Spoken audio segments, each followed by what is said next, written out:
আমি একটি খবর আজকে তোমাদের সামনে হাজির করব, যে খবরটি শুনলে তোমরা খুশি হবে নাকি তোমরা মনে কষ্ট পাবে।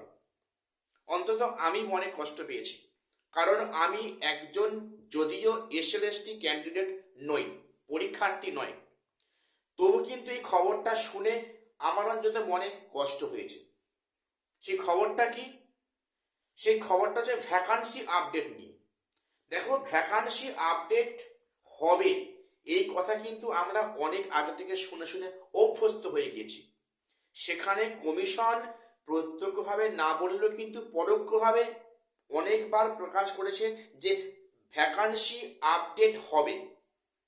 এই যে টার্মটা কিন্তু বিভিন্ন সোশ্যাল মিডিয়ায় ঘোরাফেরা করছে, এবং সেটা হওয়া উচিত। এখন বাস্তব যা পরিস্থিতি, যে হারে ভ্যাকান্সি রিয়েলি আছে, সেখানে কিন্তু যদি তার অর্ধে ভ্যাকান্সিও প্রকাশ করতো সরকার বা কমিশন, সেক্ষেত্রে কিন্তু ভ্যাকান্সিটা অনেক বৃদ্ধি পেত। তো আমরা প্রত্যেকে আশা করেছিলাম যে যেটা ফ্রেশাররা দাবি করছে যে 1,00,000 সিটের ভ্যাকান্সি দিতে হবে, সেটা না হলেও কিন্তু 60,000 থেকে 70,000 ভ্যাকান্সি আপডেট হলে কিন্তু অনায়াসে হতে পারে, যেখানে দীর্ঘ 10টা বছর কোনো এক্সাম হয়নি বা পরীক্ষা হয়নি, কোনো রিক্রুটমেন্ট হয়নি। সেখানে আমি গতকাল দেখলাম সংবাদ প্রতিদিন একটি নিউজ পেপারে, সেখানে কমিশনের তরফ থেকে নাকি জানানো হয়েছে কি, যে 700 থেকে 800 সিট বৃদ্ধি পাচ্ছে। তোমরা ঠিক শুনেছ, 700 থেকে 800 সিট বৃদ্ধি পাচ্ছে। এবার তোমরা ভেবে দেখো, তোমরা এবার কি করবে। দেখো, এবারে এই পরীক্ষায় 2016 ইন সার্ভিস টিচাররা আছেন, এবং তাদের সঙ্গে বিপুল সংখ্যক ফ্রেশার ক্যান্ডিডেট সেখানে কম্পিটিশন করছে। তো সেক্ষেত্রে সরকার তো বদ্ধপরিকর যে 2016 ক্যান্ডিডেটদের প্রত্যেককে তাদের জবে ফিরিয়ে দেওয়াটা বদ্ধপরিকর। সেটা না হলে টিচিং এক্সপিরিয়েন্সে 10 নাম্বার দিয়ে তাদেরকে এক ধাক্কায় সামনে এগিয়ে দিচ্ছে। শুধু তাই নয়, আমার একটা প্রশ্ন আছে, ফাইনাল অ্যান্সারটিকে পুনরায় চেঞ্জ করছে কাদের স্বার্থ সিদ্ধ করার জন্য, কাদের স্বার্থকে বজায় রাখার জন্য? আমার এখানেও একটা প্রশ্ন আছে। তো যাই হোক, সেটা নিয়ে পরে বিষয়, আমি অলরেডি একটা ভিডিও এ নিয়ে করেছি।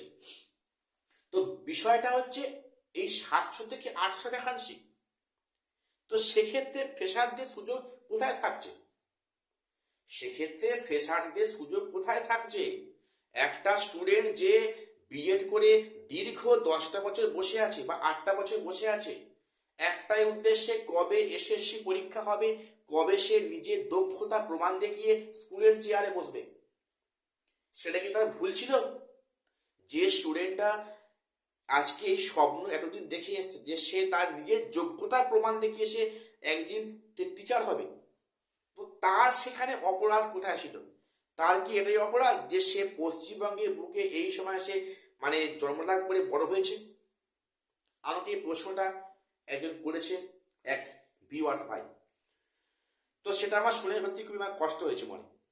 তো যাই হোক, তো এখন প্রশ্নটা হচ্ছে, তোমাদের সামনে কিন্তু এখন রাস্তা একটাই খোলা আছে। তোমরা শান্তিপূর্ণ উপায়ে, তোমরা শান্তিপূর্ণ উপায়ে ভ্যাকান্সি আপডেটে তোমরা দাবি জানিয়ে আন্দোলন করো, সেটাকে জোর করো।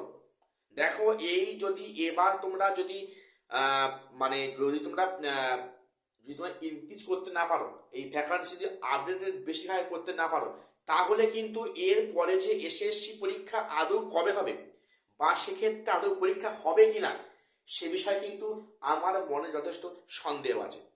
তোমরা যদি আমার সাথে একমত হও, প্রত্যেক ভিডিও একটা লাইক দিয়ে রেসপন্স করো। তো দীর্ঘ 10টা বছর এসএসসি হয়নি মানে সেখানে তো অনেক হিউজ অ্যামাউন্ট ভ্যাকান্সি হবে। সেখানে কেন ভ্যাকান্সি বৃদ্ধি করছে 700 থেকে 800? আর প্রশ্ন ওখানেই, এই এসএসসি পরীক্ষা যে এবার হয়ে গেল, এরপরে যে পরবর্তী এসএসসি বা এসএসসি যে কবে হবে সেটা কোনো ঠিক ঠিকানা নেই আদৌ। সেক্ষেত্রে একটা ক্যান্ডিডেট কি সারা জীবন এভাবে বসে থাকবে এটি চাকরির আশায়?